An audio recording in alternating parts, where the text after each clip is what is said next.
বড় বড় হোটেলগুলোতেও কেউ পেটের দায়ে যায়, কেউ প্রয়োজনের তাগিদে যায়।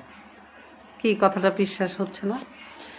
একটা কথা খেয়াল করবেন, যে নারীদেরকে আমরা বিভিন্ন হোটেলে যেতে দেখি কিংবা মানুষের মুখে। সুপ্রিয় দর্শকবিন্দু, এই যে দেখেন বর্তমান সময়ে সোশ্যাল মিডিয়াতে এই ভিডিওটি ভাইরাল হয়ে গেল। দর্শকবিন্দু, এই যে মহিলাটি যে কথা বলতেছে একটা বাস্তব ঘটনা তিনি তুলে ধরেছেন।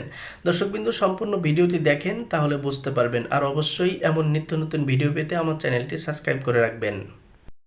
বড় বড় হোটেলগুলোতেও কেউ পেটের দায়ে যায়, কেউ প্রয়োজনের তাগিদে যায়। কি কথাটা বিশ্বাস হচ্ছে না? একটা কথা খেয়াল করবেন, যে নারীদেরকে আমরা বিভিন্ন হোটেলে যেতে দেখি কিংবা মানুষের মুখে শুনি, তাদেরকে আমরা খারাপ বলি। কারণ তারা শুধু টাকার জন্য বিভিন্ন হোটেলে যায় পুরুষদের সঙ্গে সময় কাটাইতে।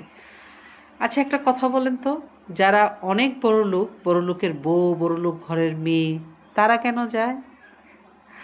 গরিবদের না হলে টাকার প্রয়োজনে যায়, বড় লোকরা কেন যায়? বলতে পারবেন? এই উত্তরটা আছে কারোর কাছে? মেয়েদের, যারা বড়লোক ঘরের মেয়ে, তাদের হয়তো বা শারীরিক চাহিদা মেটানোর জন্য যায়, কিন্তু বড়লোক ঘরের বউরা কেন যায় বলেন তো? বড়লোক ঘরের বউরাও মানসিক শান্তির জন্য হয়তো বা যায়। কারণ অনেক সময় শুনি বড়লোক ঘরের বউকে অমুক হোটেলে পাওয়া গেছে। আসলে মানুষ নিজের জীবনের শান্তির জন্য কি কি না করে, এটা যে করে, যারা করে, যাহারা করে তারাই বোঝে কেন করে। আমরা প্রত্যেকটা মানুষ নিজের জীবনের চাহিদার তাগিদে অনেক কিছুই করি। নিজের ভালো থাকার জন্য কর্ম করি, পরিশ্রম করি, দিন রাত খাটি, প্রত্যেকটা মানুষ একটু ভালো থাকার জন্য।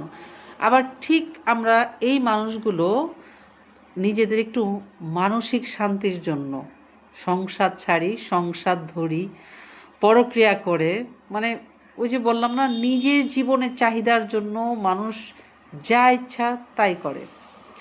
পরক্রিয়া হচ্ছে পৃথিবীতে সবচেয়ে একটা জঘন্যতম নাম। এটাও মানুষ করে, অনেকেই বলে শান্তির জন্য।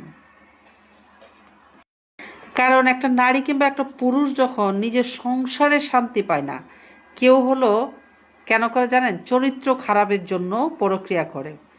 আবার কেউ, সেটা হতে পারে পুরুষ, হতে পারে নারী, কিন্তু কথাগুলো শুনতে খারাপ লাগলেও আপনি ঠান্ডা মাথায় একবার চিন্তা করে দেখবেন, জঘন্যতম একটা নাম হলো পরক্রিয়া। তারপরেও মানুষ জেনে শুনে করে, কেউ খারাপ চরিত্রের জন্য, কেউ মানসিক শান্তির জন্য। যারা খারাপ চরিত্রের জন্য করে, তারা যেখানে সেখানে যাত্রার সাথে পরক্রিয়া করে। কিন্তু যে মানুষটা মানসিক শান্তির জন্য করে, সে কিন্তু স্বামীর পরে কিংবা স্ত্রীর পরে একটা মানুষের সাথেই পরক্রিয়ায় লিপ্ত হয়, তাও মানসিক শান্তির জন্য। তাহলে বুঝতে পারেন সেই নারী কিংবা পুরুষটা নিজের সংসারে কতটুকু অশান্তিতে থাকলে শুধু মানসিক শান্তির জন্য পরক্রিয়া করে।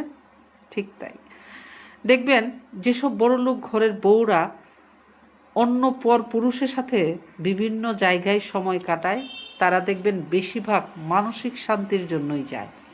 কারণ মানুষের টাকা থাকলে জীবনে সব শান্তি পাওয়া যায় না। হয়তোবা সেই নারী কিংবা পুরুষ স্বামী কিংবা স্ত্রীর কাছ থেকে মানসিক শান্তিটাই পায় না। তাই শত টাকা থাকার পরেও, আলিশান বাড়ি গাড়ি থাকার পরেও একটা মানুষের খুব প্রয়োজন, যে মানুষটা তাকে মানসিক শান্তি দেয়। তাই তাদের কাছে হয়তোবা পরক্রিয়া নামটা অনেক ভালো, অনেক সুন্দর।